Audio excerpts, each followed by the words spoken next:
गुरुर्ब्रह्मा गुरुर्विष्णु गुरुर्देव महेश्वर गुरुर्साक्षात् परब्रह्म तस्मै श्री गुरवे नमः। ओम शतो मा सद्गमयः तमसो मा ज्योतिर्गमयः मृत्युर्मा अमृतं गमयः। विश्व प्रसिद्ध चाणक्य नीति की हम चिंतन मनन करते हुए आज से 11वें अध्याय में पहुंचे हुए हैं। बड़ा द्वितीय अद्भुत ग्रंथ है। सभी सूत्रात्मक ढंग से समाज कल्याण के उद्देश्य से अभिप्रेरित होकर के ग्रंथ उन्होंने तैयार करके हम सभी के बीच में छोड़ करके गए हैं। ऐसा अद्भुत अद्वितीय ग्रंथ की आइए अब 11वें अध्याय की विधिवत रूप से आगे बढ़े। इसमें कुल 18 सूत्र हैं।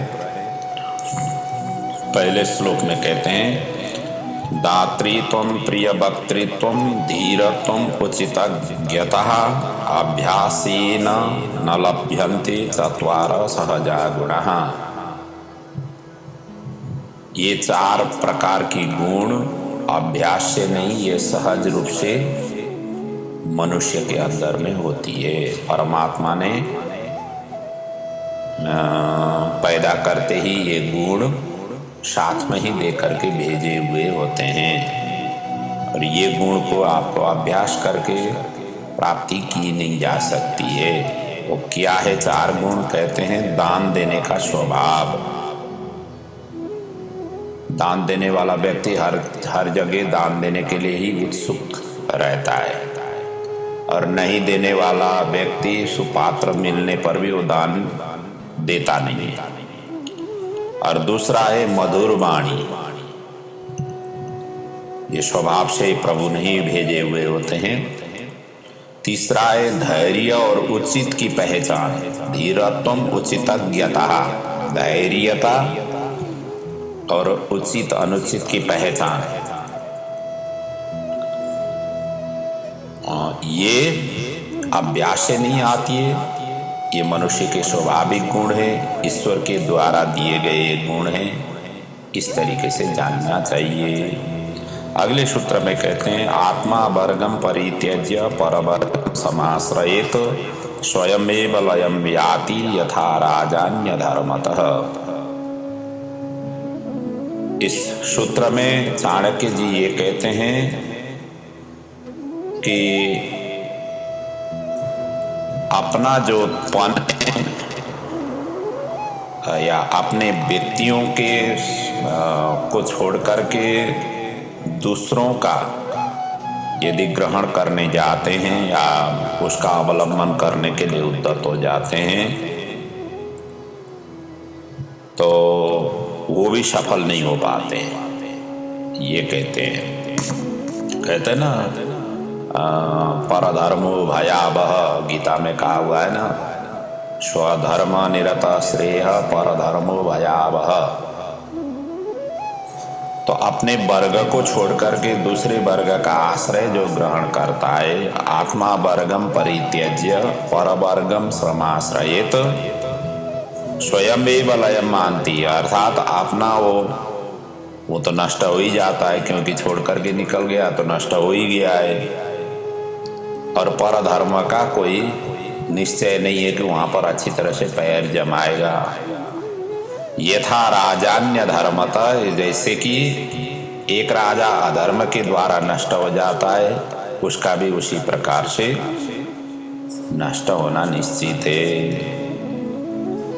अगले सूत्र में कहते हैं हस्ति स्थूल तनो सचांकुश वश किम हस्ति मात्रोंकुश दीपे प्रज्वलिते प्रणश्यति तमा किम दीपमात्रं तमाम वज्रेणापि विहता पतन्ति गिरय किम वज्रमात्रं गिरिम तेजो यस्य विराजते सबलवान् स्थूलेषु कः प्रत्ययः।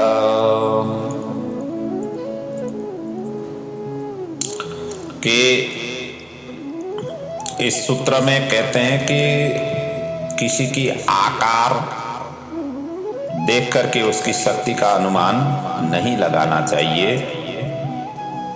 शक्ति तो साहस से उत्पन्न होती है, आकार से नहीं।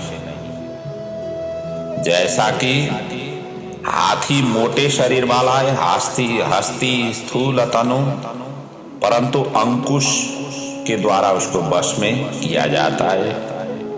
अब यहाँ तुलना करें अंकुश और हाथी में, अंकुश तो छोटा होता है, हाथी इतना महान होता है, विशाल होता है। उसी प्रकार दीपे प्रज्वलिते प्रणश्यति तमः किम दीप मात्रम तमः, दीप को जलाने पर तुरंत ही अंधकार चला जाता है। अब दीप का इतना शक्ति तो है ही नहीं कि अंधकार के तुलना कर सकें, अर्थात अंधकार को हटाने की उसकी बराबरी की वो तो है ही नहीं।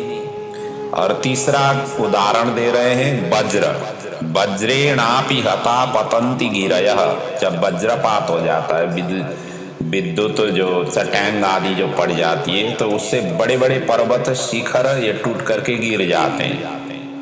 अब वहां पर वज्र तो छोटा ही होता है, पर्वत इतने विशाल होते हैं।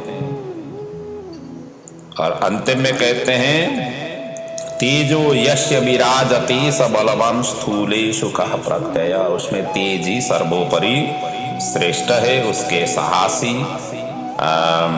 उसके अंदर में सर्वोपरि है, और जिसके पास में ये है वही बलवान है। मोटापन से बल का एहसास नहीं होता है, बड़े भारी शरीर होने से बलवान नहीं माना जाता है, नहीं होता है, ये भाव है। अगले सूत्र में कहते हैं कलो 10 सहस्रेषु हरि त्यजति मेदिनीम तदर्दम जाह्नवी तोयम तदर्दम ग्राम देवता। कहते हैं कलयुग के 10,000 वर्ष बीत जाने पर भगवान विष्णु इस धराधाम को छोड़ देते हैं, पृथ्वी को छोड़ देते हैं, और उसके आधा बीतने पर गंगा मैया भी छोड़ करके चली जाती है, जो सभी को पाप धोने के लिए इस धराधाम में आई हुई है। और उसके आधा बीतने पर ग्राम देवता भी छोड़ करके चले जाते हैं। अब ग्राम देवता का अर्थ ये है कि ग्राम के देवता कौन है, उसमें जो खेती बाड़ी आदि अनाज आदि हम उत्पन्न करते हैं, सारा कुछ वही ग्राम के देवता है, जिनके द्वारा हमारा भरण पोषण हो रहा है। अनाज आदि फल फूल आदि से हमारा भरण पोषण हो रहा है, तो वही ग्राम के देवता है। गांव गांव में ये उपजाऊ होती है खेती बाड़ी की जमीन, ये भी जो है ना, जो देनी चाहिए फसलें, वो फसलें उनके अंदर में शक्ति नहीं होती है, देते नहीं है। तो इसीलिए अनेक प्रकार की, अब आज के दिनों में भी देखा जाए तो कई प्रकार की खाद्य सामग्री जमीन में डालने पर ही कुछ अनाज हमें मिलती है। यदि खाद्य पदार्थ नहीं डाला जाए तो अनाज आदि उत्पन्न ही नहीं होती है। जबकि पहले जो पृथ्वी थी अपने आप ही शस्यशालिनी थी, अत्यंत इतना मजबूत थी पृथ्वी में जो शक्ति, बिना बोए ही अनाज इतने बौछार करके प्रदान करती थी, और थोड़ा सा ऐसे लगाने पर ही कितने बड़े बड़े जो है ना अनाज के ऐसे फसलें उत्पन्न होते थे। आज वहाँ तो खुदाई बार बार करने से, बार बार खाद डालने से भी उतना अनाज उत्पन्न नहीं हो रही है। अगले सूत्र में कहते हैं गृहाशक्तस्य नो विद्या नो दया मांस भोजिनः द्रव्यलुब्धस्य नो सत्यम त्रैणस्य न पवित्रता। जो गृह में आसक्ति है, आसक्तवान है, घर गृहस्थी में जो आसक्ति है, वो विद्या अध्ययन कर नहीं पाएगा, कर नहीं सकेगा। दो नौका में पैर रखेंगे तो नदी की पार नहीं उतर पाएंगे। इसलिए घर को छोड़ने वाले ही व्यक्ति ही विद्या में पारंगत हो पाते हैं। घर में बैठे बैठे ही पढ़ाई करेंगे तो विद्या में पारंगत नहीं हो पाएंगे। और दूसरा कहते हैं नो दया मांस भोजिना, जो मांस खाने वाले हैं उनके अंदर में दया नहीं होती है।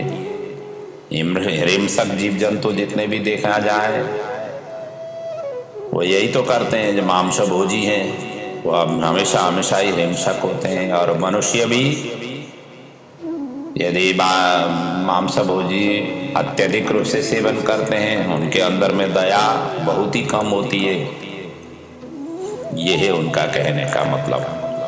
और द्रव्य लुब्धस्य नो सत्यम, जो धन के लालची है वो सत्य बोल नहीं सकता है और झूठ कपट इन सभी का ही सहारा लेकर के आगे बढ़ता है। क्योंकि द्रव्य लुब्धस्य, जो धन की जो आसक्ति वाले व्यक्ति हैं, लालची व्यक्ति हैं, वो सत्य नहीं बोलते हैं। और स्त्रैणस्य न पवित्रता, जो कामुक व्यक्ति हैं, जो स्त्री के प्रति लंपट है, ऐसे व्यक्ति में पवित्रता भी नहीं होती है। क्योंकि स्त्री के रति प्रसंग में हमेशा जो लिप्त रहने वाले व्यक्ति वो पवित्र नहीं रह सकता है। आगे जाकर के अगले सूत्र में कहते हैं न दुर्जन साधु दशा भुपैति बहु प्रकारैरपि शिच्यमाण आमूल सिक्त पयसाग्रते न निम्ब वृक्षो मधुरत्वमेति। क्योंकि दुष्ट मनुष्य की आदत एक तरह से बन चुका हुआ होता है, उसके अवगुणों का, उसके करने की जो ढंग है वो एक तरह से सेटिंग होती है। तो उसकी यदि सुधारना भी चाहे तो सुधरना बड़ा मुश्किल है। और उसके लिए एक उदाहरण ये दे रहे हैं, जैसे नीम की पेड़ के नीचे आप दूध का अभिसिंचित करें या घी का, पयसाग्रतेन, दूध का हो या घी का आप अभिसिंचित करें, फिर भी और नीम की पेड़ से जो फल लगेंगे वो खट्टाई ही प्रदान करते हैं। वो दूध वाला उसमें रस निकलता नहीं है, घी वाला रस नहीं निकलता है। कहने का मतलब जो जैसे स्वभाव के हैं वो उसी प्रकार का ही प्रदान करते हैं। इसलिए दुष्ट जन कभी भी सुधरते नहीं है, ये चाणक्य जी कह रहे हैं। अब उन दिनों में ऐसे दुष्ट जनों के काफी पंगा इनको पड़ा था होगा, इसलिए भी ये भाव, क्योंकि जो कवि होते हैं समाज की जैसी परिस्थिति होती है उस परिस्थिति को ही जो उनके अनुभव जीवन में देखा जाता है, भोगा जाता है, वही उनके ग्रंथों में दिखाई देती है। दुष्ट जनों के ऊपर तो ये काफी पीछे पड़े हुए हैं, मूर्ख के पीछे काफी पीछे पड़े हुए हैं। अगले सूत्र में कहते हैं अंतर्गतमलो दुष्ट तीर्थ स्नान शतैरपि न शुद्ध्यति यथा भाण्डं सुराया दहतीं च शतो। ये कहते हैं जो दुष्ट प्रकार के प्रवृत्ति की हैं उनके हृदय में पाप और कुटिलता से ही भरे होते हैं। ऐसे व्यक्ति अर्थात जो पापी और कुटिलता जो व्यक्ति हैं वो सैकड़ों तीर्थ स्नान करें, अलग अलग जगहों में जा करके, अलग अलग जगहों में जा करके साधना भी करें, लेकिन वो पवित्र नहीं हो सकते हैं। जैसे कि कोई मदिरा रखा हुआ जो पात्र है उसको अग्नि में तपाए जाने पर भी शुद्ध नहीं हो सकता है। इस तरीके के उदाहरण दे रहे हैं। कहने का मतलब ये है कि जब तक मनुष्य अपने मन की मलिनता अर्थात पाप में प्रवृत्त होने की जो भावना है वो त्याग नहीं करता है, तब तक उसके तीर्थ स्थान आदि जितने भी करते हैं ये सभी चीज निरर्थक अर्थात व्यर्थ माने गए हैं। इससे कोई लाभ और प्रयोजन नहीं, मतलब लाभ नहीं होती है, ये करने की कोई जरूरत नहीं है। पहले तो अंदर से ये मलिनता, पाप की प्रवृत्ति पहले ये हटाओ, तब जा करके ये सब चीज कार्य जो भी करोगे फिर आपको पुण्यदायी होगी। ऐसे तो मोक्ष की जो चाहना करते हैं वो व्यक्ति को तो सारा का सारा छोड़ना पड़ता है। जब कुछ भी नहीं रहता है, पाप तो क्या पुण्य की भी अभिलाषा नहीं रखनी चाहिए। जब दोनों ही अभिलाषा मिट जाती है तब जा करके मुक्ति हो जाती है। और अगले सूत्र में कहते हैं, नबेतियो यस्य गुण प्रकर्षम शतम सदा निंदति नात्र चित्रम यथा किराति करिकुंभ जाता मुक्तां परित्यज्य विभर्ति गुंजा। जो व्यक्ति गुण का महत्व नहीं जानता है, कौन पदार्थ कौन चीज कितना महत्वशाली है, यदि वो नहीं जानता है तो उसका सदैव ही वो निंदा करता है। किसी के महत्व के विषय में, किसी के गुण के विषय में जो जानकार नहीं है वो व्यक्ति हमेशा ही निंदा ही करता है। जैसे कि यथा किराती करिकुंभ जाता, अर्थात जो जंगल में रहने वाले जो भीलनी जाति के हैं वो हाथी के गंडस्थल से प्राप्त हुआ गजमोती को छोड़ करके विभर्ति गुंजा, गुंजा फल की ही माला वो पहनती है। अरे जंगल में रहने वाले तो ऐसे जो ना हाथी की गजमोती ही उनको मिल जाती है, उसी का ही माला बना करके पहनाना चाहिए, वो इतना श्रेष्ठतम है। लेकिन नहीं, क्योंकि उनका गुण और उनका महत्व के विषय में उसने सीखा ही नहीं, जाना ही नहीं, तो वो ऐसे ही बिखरे हुए होते हैं, वही जंगल में पड़े हुए होते हैं। लेकिन वो गुंजा फल को ही, एक प्रकार की फल है जो जिसको ही माला बना करके पहनती है, अपने श्रृंगार आदि वो करती है। तो इसलिए पारही व्यक्ति ही परख सकता है, कहने का मतलब ये है। अगले सूत्र में कहते हैं, यस्तु संवत्सरम पूर्णम नित्यम मौने न भुंजति युग कोटि सहस्रम तो स्वर्गलोके महीयते। कहते हैं यस्तु संवत्सरम पूर्णम, जो पूरे साल भर नित्यम मौने न भुंजति, प्रतिदिन जो भोजन करता है, भोजन करते समय मौन रह करके भोजन करता है, तो उसकी ये तपस्या जन्य फल से युग कोटि सहस्रम, तो हजारों करोड़ों युग तक वो स्वर्गलोके महीयते, स्वर्गलोक में उसकी पूजे जाते हैं, अर्थात उसका वहाँ पर ऐसा सम्मान मिलती है, स्वर्गलोक में रहने की उनको अवसर मिलता है, स्वर्ग की उपभोग करने की अवसर मिलता है। इसलिए भोजन करते समय मौन रह करके भोजन करना चाहिए, ये शिक्षा वो दे रहे हैं। तो भोजन प्रसन्न मुख, शांत चित्त, शांत भाव और मौन रह करके करना ही श्रेयस्कर है।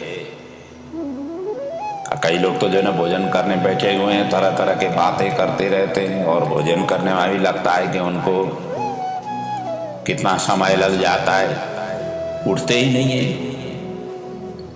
इस तरीके आजकल वैसे भी ऐसे सिस्टम बनी ना, पहले पहले तो जमीन में बैठ करके भोजन प्राप्त किया जाता था, आजकल सारा कुछ स्वर सुविधा हो गया, चेयर में बैठ करके भोजन करने का धीरे धीरे करके सर्वत्र यही स्थिति आया। खास तौर पे शहर में तो है ही है, गांव गांव में भी ये स्थिति आ रही है। उसी को ही जो है ना सभ्य रूप से सभ्यता का सूचक, परिष्कृत परिमार्जित का सूचक के रूप में अपनाने लगे हुए हैं। हालांकि जो है ना चेयर में बैठ करके ये भी भोजन करते हैं तो भोजन अच्छी तरह से हजम नहीं होती है, क्योंकि जठराग्नि वहाँ पर का बैलेंस, यदि आप नीचे पालती मार करके बैठेंगे जमीन में तब जा करके जठराग्नि का उचित बैठना होता है। और भोजन जठराग्नि के ही द्वारा पाचन करते हुए उसकी अमृतमय तत्वों को शरीर में संचालित ब्लड के माध्यम से, उसके माध्यम से उसमें परिणत करके सभी अंग प्रत्यंग में पहुंचाते हैं, और जो उसके अनावश्यक तत्व है और मलमूत्र के द्वारा वो निकालते हैं। तो इसलिए जठराग्नि का सीधा बैठना, जमीन में बैठ करके भोजन पाने में ही पूर्ण रूप से वो शक्ति संचारित हो पाती है।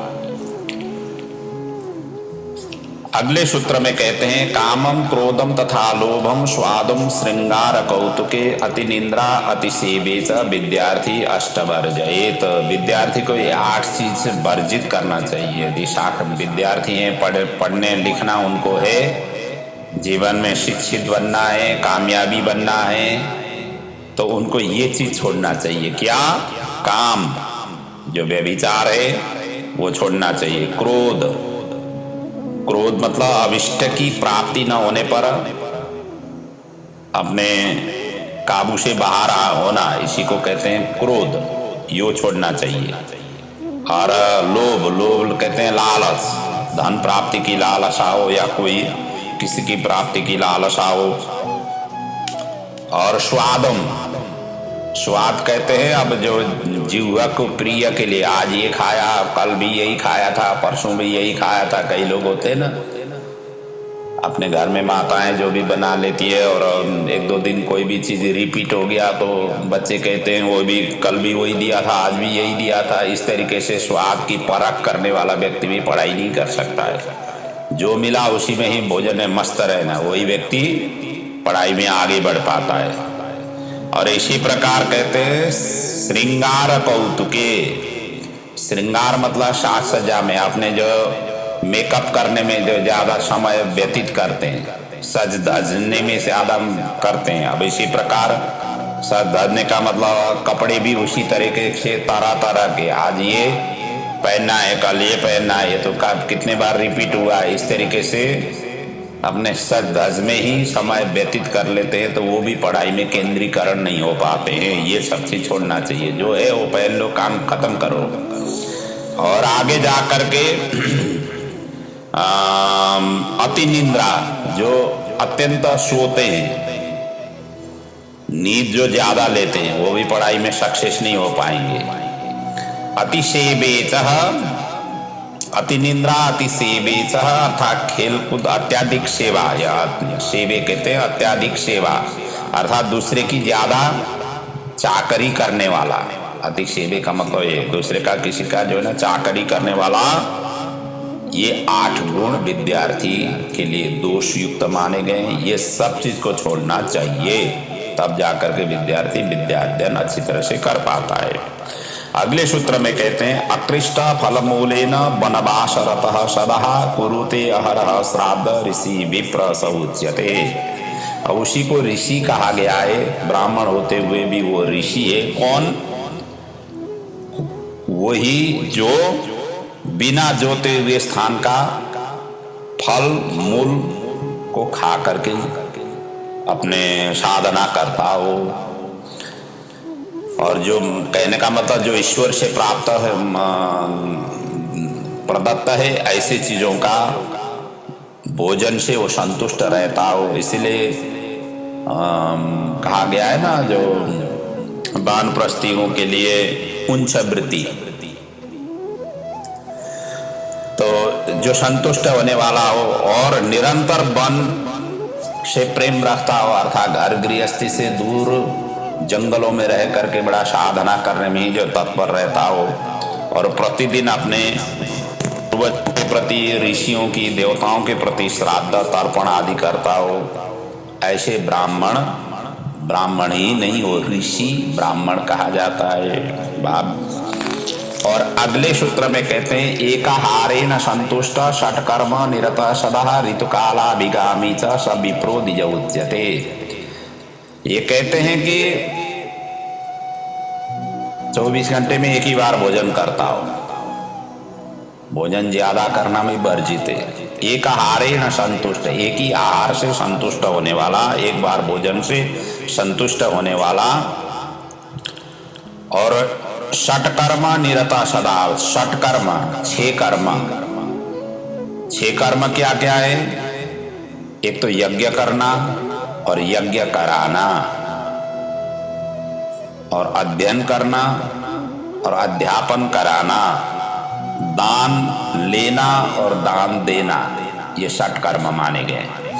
ये षट्कर्म में सदा संलग्न रहता हो और अपनी स्त्री से ऋतुकाल अथा मासिक धर्म के बाद ही उनके साथ में प्रसंग करता हो, ब्राह्मण कहलाता है। अगले सूत्र में कहते हैं लौकिके कर्मणि रत पशूनां परिपालक वाणिज्य कृषि कार्पास यह स विप्रो वैश्य उच्यते। अब ब्राह्मण होकर के यदि व्यापार आदि कार्यों में लगा हुआ है, और व्यापार भी क्या है, कौन कौन सी व्यापार करता है? पशुओं का पालन करने वाला, खेती आदि करने वाला, और अन्य व्यापार आदि के कार्यों में संलग्न होने वाला, ऐसा ब्राह्मण जाति के ब्राह्मण होते हुए भी वो वैश्य ब्राह्मण कहा गया है। तो भाव यही है कि कोई ब्राह्मण क्षत्रिय वैश्य और शूद्र नहीं होता है, जन्म से, उसकी कर्म से उनकी ब्राह्मण क्षत्रिय और वैश्य आदि की विभाजन होती है। इनका कहने का मतलब ये है कि जो जैसा कर्म करता है उसी प्रकार का ही उसकी वर्ण में वो आ जाता है, ये है उनकी भाव। अगले सूत्र में कहते हैं लाक्षादि तैल नीलानाम कुसुम्भ मधुसर्पीशाम विक्रेता मध्य मांसानाम सब विप्रह शूद्र उच्यते। ब्राह्मण होकर के भी यदि ये कार्यों में संलग्न है तो वो शूद्र ब्राह्मण है। क्या? लाख आदि का जो व्यापार करता हो, तेल का जो व्यापार करता हो, नील, फूल, शहद, घी, मदिरा और मांस आदि का जो व्यापार करने वाला ब्राह्मण, ये शूद्र ब्राह्मण कहलाता है। अगले सूत्र में कहते हैं परकार्य विहंता च दाम्भिका स्वार्थ साधक छली द्वेषी मृद क्रूरो विप्रो मार्जर उच्यते।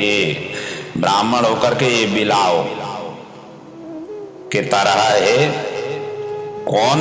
कहते हैं दूसरे के कार्य में जो विघ्न डालता हो, मतलब डाल करके नष्ट कर देता हो, जो घमंडी हो, स्वार्थी हो, कपटी हो, झगड़ालू हो, छली, देशवी, और ऊपर से तो कोमल और भीतर से निष्ठुर, ऐसा आचरण करने वाला व्यक्ति ब्राह्मण होते हुए भी वो पशु के समान है, नीच है।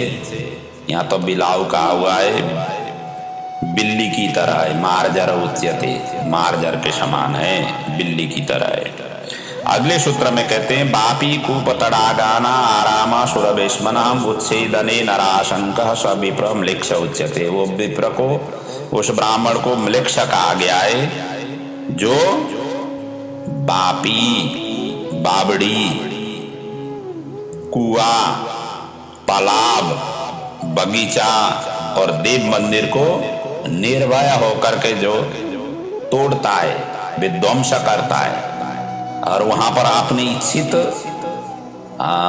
उपयोग्य चीज को वो बनाता है या कुछ उनका दुरुपयोग करता हो ऐसे क्षेत्रों को, तो वो ब्राह्मण होते हुए भी वो म्लेच्छ प्रकृति का ब्राह्मण है, म्लेच्छ स्वरूप ब्राह्मण है।